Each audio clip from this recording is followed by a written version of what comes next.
Bonjour, j'espère que vous allez bien.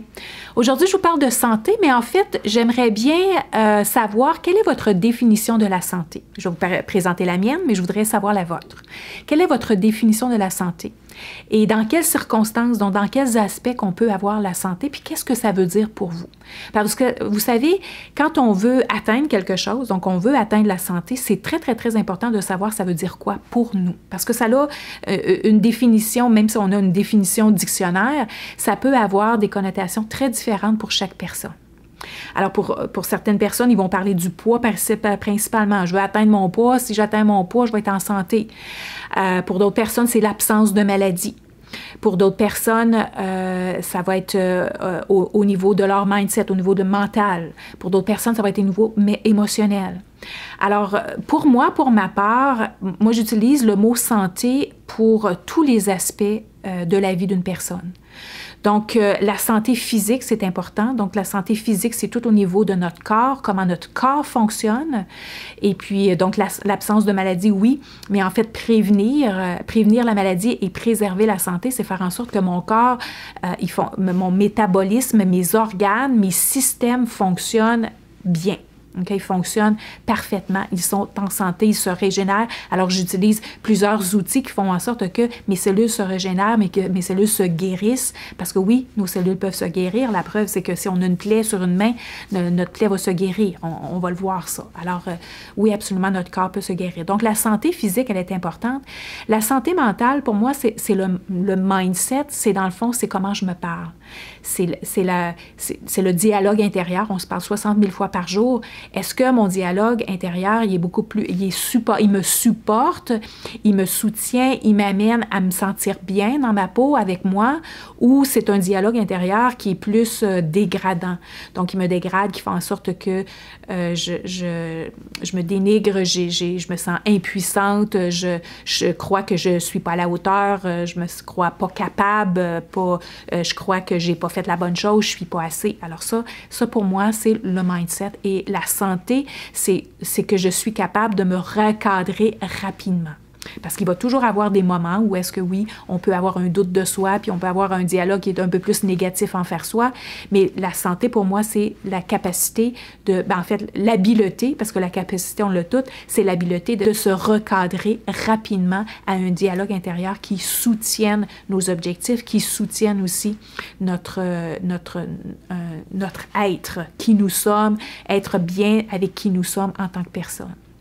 La santé émotionnelle, elle va avec notre dialogue intérieur, parce que la santé émotionnelle, c'est comment l'habileté, en fait, de bien gérer nos émotions. Encore une fois, de transformer nos émotions négatives, donc les émotions comme l'impuissance, la colère, la frustration, la peur, l'inquiétude, le doute, comment habiles nous sommes de les transformer en émotions qui nous élèvent. Donc, des émotions de confiance, des émotions de bienveillance, des émotions harmonieuses, des émotions de positivisme, des émotions qui nous amènent la joie, le bonheur, l'amour de soi. Donc, avant d'avoir l'amour des autres, on a besoin d'avoir l'amour de soi, de ressentir l'amour de soi.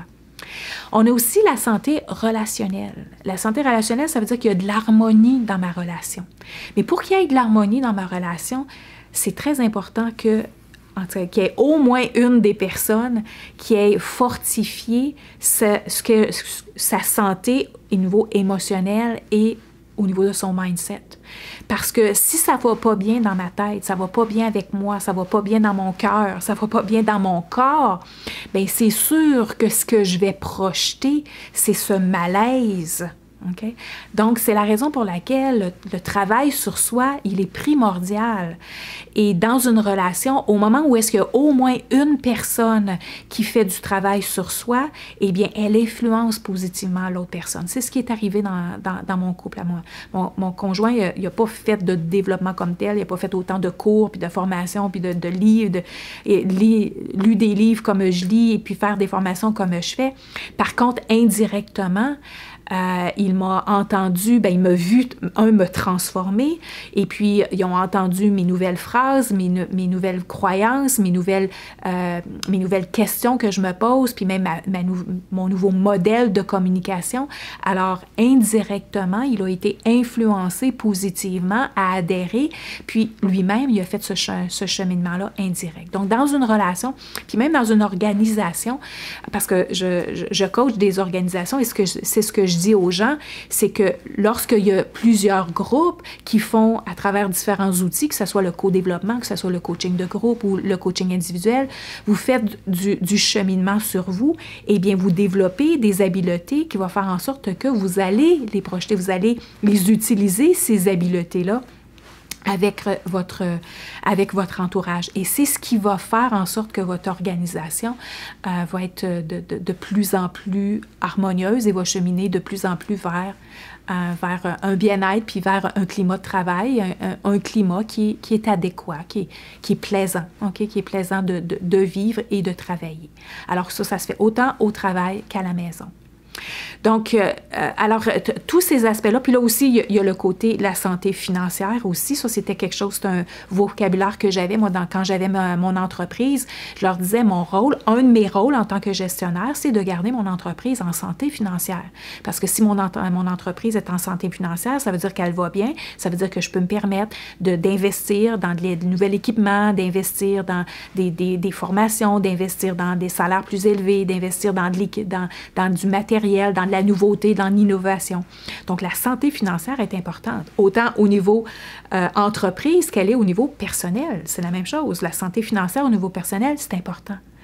Alors, pour prendre en compte cette santé-là, naturellement, ça prend des outils. C'est sûr que ça prend des outils. Alors, c'est ce que je fais, moi. C'est ce que je fais. Je donne des outils. J'aide les gens à développer des outils parce que les outils sont faits sur mesure. Il y a des outils dans mes programmes virtuels. C'est des outils qui ont été testés, qui ont été utilisés par des milliers de personnes auparavant. Alors, je sais que ça fonctionne. Maintenant, il y a aussi des outils qu'on fait personnellement. Donc, dans les coachings 1 à 1, c'est des outils personnalisés qu'on va faire, qu'on va adapter à chacun des défis ou chacun des objectifs que les personnes ont. Alors, si ça vous tente de développer ces outils dans différents aspects, donc je travaille tous les aspects de la santé pour préserver que ça aille mal. Donc, pour préserver, moi, je suis une personne qui travaille beaucoup en proactivité. Alors, donc, pour travailler en proactivité, ça prend des outils. Alors, je suis cette personne, je suis cette stratège. Si ça vous tente, alors je vous invite à avoir, ça vous tente juste de voir et vous êtes prête à investir en vous-même, parce que c'est sûr que ça prend un investissement en temps et un investissement en argent, oui, bien sûr, puis un engagement, ça prend un engagement, parce que j'ai bien beau vous présenter des outils, mais si vous ne les mettez pas en application, bien, ça ne sert absolument à rien. Alors, si ça vous intéresse, alors je vous invite, donc, parce que je prends juste quelques clients par année. Alors, j'ai encore de la place, j'ai quelques places de disponibles. Donc, si vous êtes intéressé, donc je vous invite à prendre un rendez-vous. C'est un rendez-vous découverte où est-ce qu'on va regarder votre situation actuelle, regarder l'aspect que vous aimeriez travailler et puis je vais vous donner quelques pistes de solutions et puis vous présenter, voir le plan, comment on pourrait travailler ensemble. Alors voilà, ça me fait plaisir de vous accompagner davantage et au plaisir, en fait, je vous souhaite bon succès, bon cheminement.